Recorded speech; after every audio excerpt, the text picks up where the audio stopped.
Halo, perkenalkan nama saya Lydia Desrita dengan NPM 1941144. Jadi hari ini saya akan menjelaskan mengenai cara pengerjaan UAS Lab MK ini.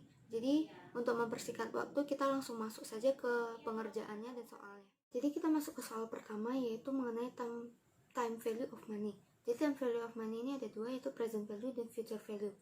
Yang pertama adalah present value, yaitu dengan single cash flow $250.000 dengan account rate 10%, number of periodnya 12. Jadi di sini kita menggunakan PV function, yaitu dengan cara sama dengan min PV buka kurung account rate-nya ini kita titik 2 dengan number of periodnya, kemudian titik 20, kemudian titik 2 lagi dengan single cash flow-nya, kemudian kita enter. Jadi kita dapat hasilnya yaitu $79.658. Kemudian untuk yang kedua yaitu future value. Future value itu mempunyai single cash flow yaitu $270.000 dengan account rate 9% dan number periodnya 9. Jadi kita sama menggunakan FV function juga. Jadi rumusnya adalah sama dengan FV buka kurung account rate-nya ini kita titik 2 dengan number of periodnya, kemudian kita titik 2 lagi yaitu 0, baru kita titik 2 dengan single cash flow-nya, baru kita enter. Maka kita dapat hasilnya adalah 586.400.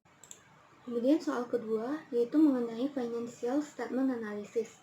Nah, di sini saya memilih ada current ratio, inventory turnover, total asset turnover, debt ratio, gross profit margin, earnings per share, dan market book ratio.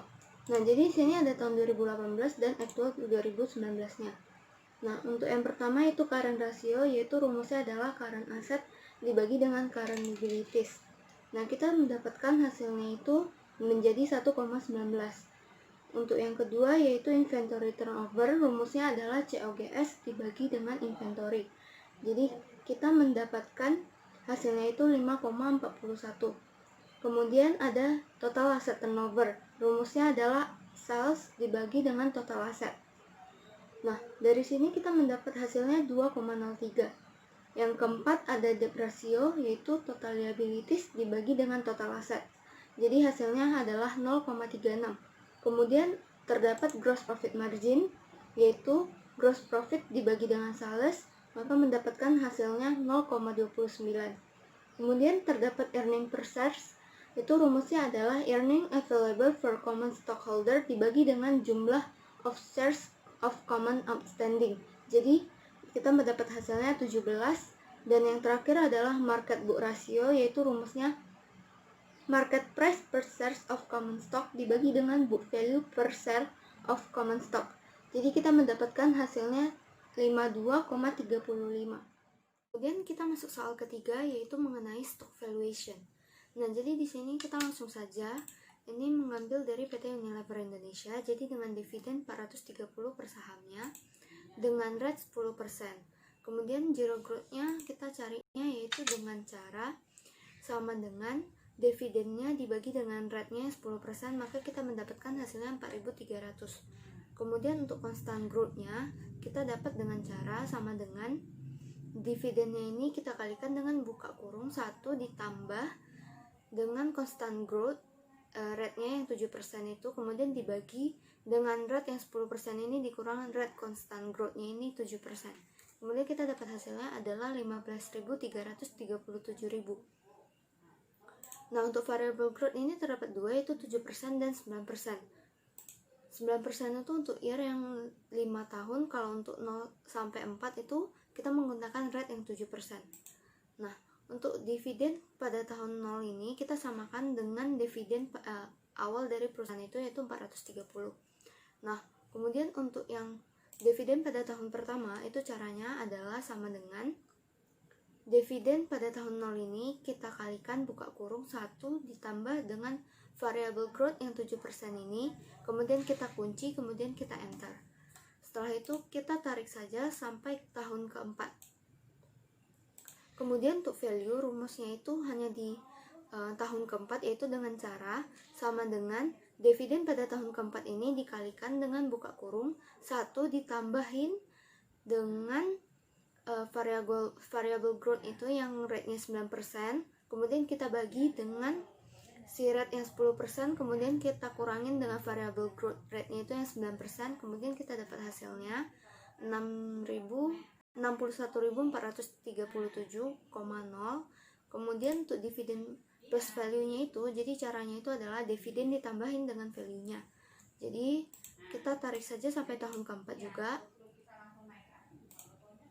Nah, kemudian untuk present value tahun pertama itu rumusnya adalah sama dengan dividen plus value-nya itu dibagi dengan buka kurung 1 ditambahin dengan rate yang 10% itu kita kunci, kemudian kita pangkatkan dengan periodenya, kemudian kita enter, dan kita tarik saja sampai tahun keempat.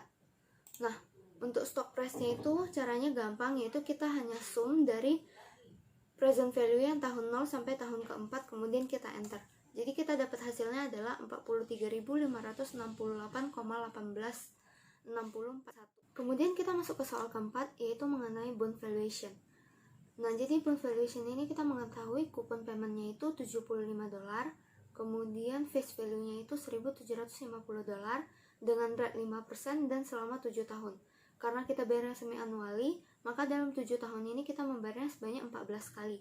Maka periodnya yaitu sama dengan 14 kali. Kemudian untuk cash flow-nya pada tahun pertama itu kita sama dengan kupon payment-nya itu $75, kemudian kita kunci, kemudian enter, dan kita tarik sampai tahun ke-13. Nah, untuk tahun ke-14 caranya itu adalah dengan cara menambahkan kupon payment-nya ditambah dengan face value-nya. Maka hasilnya adalah 1.825. Untuk PV-nya itu rumusnya adalah sama dengan cash flow-nya dibagi dengan buka kurung 1 ditambahin dengan rate-nya yang 5%, kemudian kita kunci, kita pangkatkan dengan periodenya, kemudian kita enter, dan kita tarik sampai tahun ke-14 itu. Nah, untuk bond valuation-nya itu rumusnya itu adalah sama dengan kita sum PV dari tahun pertama itu sampai tahun ke-14, kemudian kita enter. Dapatlah hasilnya 1.626,26. Dan yang terakhir soal kelima yaitu mengenai capital budgeting. Jadi di capital budgeting ini terdapat project A dan project B. Nah, untuk cash inflows, cash outflows, cost of capital, initial investment-nya, dan periodenya sudah diketahui di dalam soal. Nah, kita masuk ke project A dulu, yaitu karena periodenya selama 5 tahun, maka tahun yang kita buat juga sampai dengan tahun kelima. Nah, untuk cash inflows-nya ini kita samakan dengan soal, yaitu cash inflows pada tahun pertama sampai tahun kelima yaitu 13.000. Kemudian untuk PV of inflows-nya ini kita dapatkan dari sama dengan si cash inflows-nya ini kita bagi dengan buka kurung 1 ditambah dengan cost of capital-nya, kita kunci, kemudian kita pangkatkan dengan periodenya, kemudian kita enter. Setelah itu kita tarik sampai tahun kelima. Nah, untuk kumulatif cash inflows ini saya membuatnya dengan manual. Jadi rumusnya itu sama dengan sum dari PV inflows-nya, PV cash of inflows-nya ini kita kunci, kemudian kita titik 2 si PV of cash inflows-nya lagi. Kemudian kita enter, dan kemudian kita tarik sampai ke tahun kelima. Nah, untuk initial investment kita samakan dengan soal, jadi kita sama dengan aja dengan initial investment-nya yaitu 40.000. Kemudian untuk cash outflows-nya dari soal sudah diketahui untuk project A yaitu sebesar $5.000 pada tahun pertama sampai tahun kelima. Nah, untuk PV of cost cash outflows tahun 0 kita samakan dengan initial investment-nya. Dan untuk tahun pertama sampai tahun kelima sama dengan PV cash inflows-nya. Jadi rumusnya itu sama dengan cash outflows dibagi dengan buka kurung 1 ditambah dengan si cost of capital, kemudian kita kunci dan kita pangkatkan sesuai dengan periodenya. Kemudian kita enter dan kita tarik sampai tahun kelima. Nah, untuk kumulatif cash outflows-nya juga sama, kita manual. Jadi dengan cara sum buka kurung PV cash outflows-nya ini kita kunci, kita titik 2 si PV cash outflows-nya itu lagi. Kemudian kita enter dan kita tarik sampai tahun kelima. Nah, sebelum masuk ke NPV of project-nya, jadi saya akan di sini ada helper cells. Jadi ini berguna untuk menghitung NPV nanti. Nah, rumusnya itu caranya untuk yang pertama tahun 0 kita samakan dengan initial investment yaitu 40.000, dan untuk yang tahun pertama itu caranya adalah si cash inflows-nya ini dikurangin dengan cash outflows. Kemudian kita enter. Kemudian kita tarik saja sampai tahun kelima. Jadi kita dapat selisihnya itu 8.000 dolar. Nah, dari NPV project ini bisa dilakukan dengan dua cara, yaitu manual dan menggunakan rumus NPV. Nah, yang pertama saya akan menjelaskan yang manual dulu. Yang manual itu caranya adalah dengan cara kumulatif cash inflows-nya ini kita kurangin dengan kumulatif cash outflows. Nah, kemudian kita enter, kita dapat hasilnya adalah minus 12.535. Nah, yang menggunakan rumus caranya adalah sama dengan NPV, kita buka kurung, si cost of capitalnya kita titik 2. Nah, dengan tabel bantuan ini kita klik dari tahun pertama sampai tahun kelima. Kemudian kita kurangin dengan si initial investmentnya itu, yaitu 40.000, maka hasilnya adalah minus 12.535. Jadi dengan menggunakan manual dan rumus NPV, hasilnya itu menunjukkan angka yang sama. Kemudian untuk ERR rumusnya adalah sama dengan IRR, buka kurung, dari tabel bantuan ini kita tarik dari tahun 0 sampai tahun ke-5. Kemudian kita enter, kita dapat hasilnya adalah 0%. Kemudian yang terakhir adalah ROI. ROI rumusnya ini adalah dengan cara kita sama dengan si NPV project-nya ini dibagi dengan kumulatif cash outflows-nya yang terakhir pada tahun kelima, kemudian kita enter. Jadi di sini dapat hasilnya minus 22%. Nah, kemudian kita masuk ke project B. Jadi project B ini sama pengerjaannya dengan project A, jadi saya secara cepat aja karena caranya sama.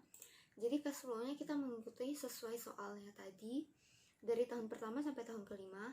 Kemudian untuk PV cash flow-nya itu rumusnya adalah sama dengan cash inflows-nya itu kita bagi dengan buka kurung 1 ditambahin dengan cost of capitalnya, kemudian kita kunci, kita pangkatkan dengan periodenya, kemudian kita enter dan kita tarik saja sampai tahun kelima. Kemudian untuk kumulatif cash flow-nya kita juga manual sama seperti yang project A. Jadi kita langsung saja sumkan si PV cash inflows-nya ini, kita kunci, kemudian kita klik kembali yang cash inflows-nya itu, baru kita enter dan kita tarik sampai tahun kelima. Nah, untuk initial investment sama, kita samakan dengan initial investment project B-nya. Untuk cash outflows juga kita sesuaikan dengan yang di soal dari tahun pertama sampai tahun kelima. Untuk PV cash outflows yang tahun 0 ini kita samakan dengan initial investment-nya. Nah, untuk tahun pertama caranya itu adalah sama dengan cash outflows-nya itu kita bagi dengan buka kurung 1 ditambahin dengan cost of capital-nya, kita kunci, kemudian kita pangkatkan dengan periodenya, kemudian kita enter, kemudian ditarik sampai tahun kelima. Sama dengan kumulatif cash outflows-nya itu kita juga menggunakan rumus manual. Jadi caranya itu sama dengan sum, kemudian kita klik cash outflows-nya ini, PV cash outflows-nya dikunci, kemudian kita klik kembali, kemudian kita enter. Setelah itu kita tarik sampai tahun kelima. Sebelum lanjut di NPV project-nya ini, jadi di sini ada tabel pembantu lagi seperti yang project A. Jadi ini sangat membantu kita. Jadi untuk yang pertama itu kita samakan dengan initial investment-nya. Kemudian pada tahun pertama sampai tahun kelima itu caranya adalah dengan mengurangi cash inflows dengan cash outflows-nya. Kemudian kita enter dan kita tarik saja sampai tahun kelima. Nah, untuk NPV project sama, terdapat dua, yaitu manual dan NPV. Yang pertama saya akan menjelaskan tentang yang manualnya dulu. Yang manualnya itu adalah dengan cara mengurangkan kumulatif dari cash inflows-nya ini dikurangin sama yang cash outflows, baru kita enter. Setelah itu yang menggunakan rumus adalah dengan cara sama dengan NPV buka kurung si cost of capital ini kita titik koma dengan tabel pembantu kita ini dari tahun pertama sampai tahun kelima, kemudian kita kurangin dengan initial investmentnya, kemudian kita enter. Kemudian untuk IRR ini rumusnya adalah dengan cara sama dengan IRR kita buka kurung dari tabel pembantu kita itu dari tahun 0 sampai tahun kelima, kemudian kita enter. Dan yang terakhir adalah ROI. ROI itu rumusnya adalah sama dengan NPV itu kita bagi dengan cumulative cash outflows pada tahun kelima itu. Kemudian kita enter dan kita mendapatkan hasilnya itu minus 33%. Dari perbandingan project A dan project B ini, saya tidak akan memilih kedua project ini karena kedua project ini mengalami kerugian. Kita dapat lihatnya dari NPV-nya. NPV project A dan project B menunjukkan nilai negatif dan IRR-nya juga lebih kecil daripada cost of capital. Apa sih millennial investing itu? Jadi millennial investing itu adalah investasi yang dilakukan oleh kaum milenial. Nah, sekarang ini banyak sekali orang yang menginvestasikannya dalam bentuk saham. Jadi sebenarnya saham ini sangat menakutkan karena saham ini dengan menginvestasi saham ini mempunyai resiko yang sangat tinggi. Nah, jadi menurut saya pribadi, investasi yang bagus untuk dilakukan adalah deposito. Deposito itu apa sih? Jadi deposito itu merupakan produk bank yang menghold uang kita, kemudian diberikan bunga pada saat jangka waktu tertentu sesuai dengan tanggal yang telah disepakati. Nah, jangka waktu deposito ini ada dua, jadi ada jangka pendek maupun jangka panjang. Jadi kalian yang ingin cuma 3 bulan atau cuma 6 bulan, sebenarnya deposito ini juga bisa. Jadi deposito ini juga terjamin keamanannya, jadi nggak usah takut akan kerugian. Nah, kenapa saya memilih deposito? Karena deposito ini memberikan kita keuntungan. Jadi hanya dengan menabung aja, kita itu udah bisa dapat suku bunga yang udah ditetapkan sama si bank ini. Jadi saya sendiri udah mendepositokan uang saya dan akan berencana untuk mendepositokannya lagi di bank yang berbeda, karena deposito ini menurut saya memberikan kita uang tambahan hanya dengan menabung di bank itu saja.